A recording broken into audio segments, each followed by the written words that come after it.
Hello everyone, welcome back to another video. In this video, we'll learn how we can onboard our devices in NetBox using the Slurp'it plugin.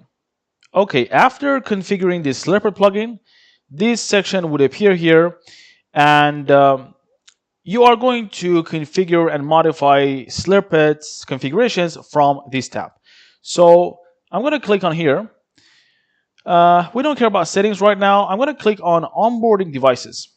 So the idea is that we want to import our devices from Slurp'it into NetBox.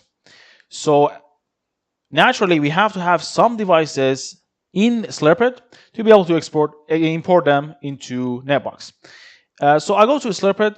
I'm going to make sure that I have some devices. Click on devices. I currently have one device only. This is a iOS router. So this is an iOS router that I have here, and I want to import them into NetBox. It doesn't matter if it's one device or 100 devices, the workflow is the same. Make sure that you have plugin connectivity. This green circle tells me that the plugin is connected. So we know that it is the NetBox system is reachable from Slurp'it.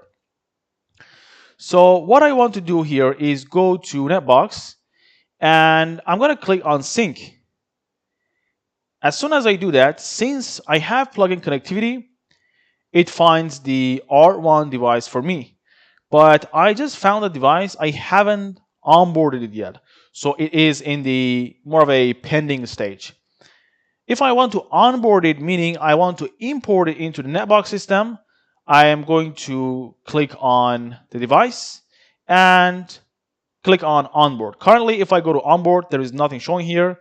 If I go to devices here,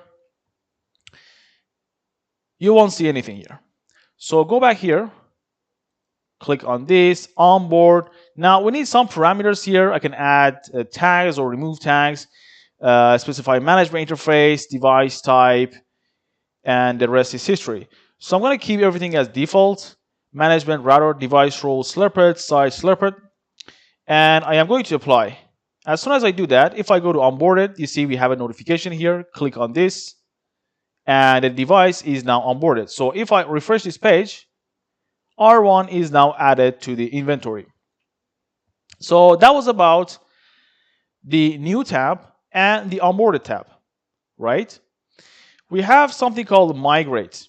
So the idea with migrate is that what happens if one of the platform types or operating systems or one of the devices changes?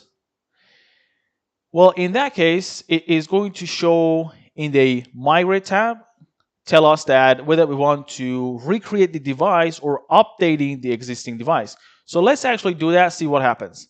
I'm going to keep this page, go to Slurp'it. I am going to click on the edit button, and I'm going to change the operating system. So currently it is Cisco iOS. This is the true operating system. I am going to select NXOS and save it. Success. So if I try to refresh this page, now you see we have a notification in the migrate tab telling us that the platform type is changed. Everything else is the same: manufacturer, device type, etc., etc. I can also try something else. Go back here, maybe put this back to iOS, device type, switch. Save this, refresh the page, and you see it is still showing because one of the parameters changed, and it is showing in the migrate stage. So from here, I have two options. I can recreate the device or update the existing device. So if I try to recreate, let me actually click on that. You will see that I have to fill in all these new parameters. Again, management interface, device type, etc., etc. So I am going to do that. And you will see that as a result, the device type is now changed, and the device is added with new parameters.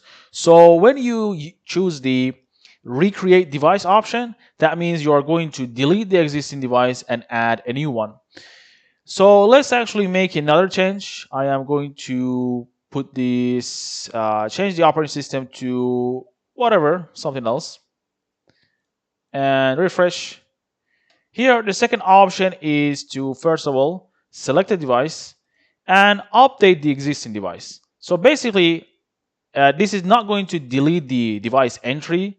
It is not going to delete and add the device. It is just going to update the parameter that is changed.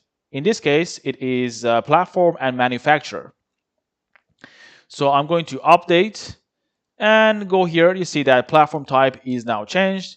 Manufacturer is also changed. There is also this thing called conflict.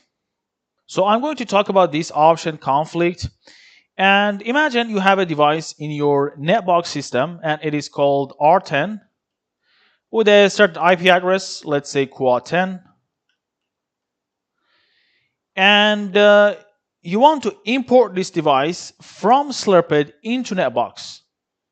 And you have this device in your NetBox, but for whatever reason, you are trying to import the same device from Slurp'it into NetBox. And because you already have this device in your NetBox, the device that you are trying to add will be put inside this conflict tab.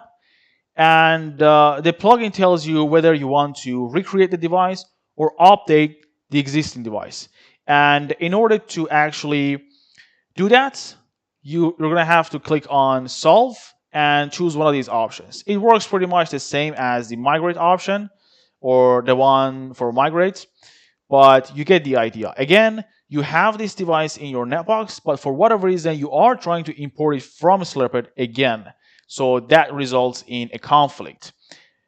Slurp'it will tell you, the plugin will tell you that you are trying to import a device that already exists. What do you want to do with it? Recreate it or update it?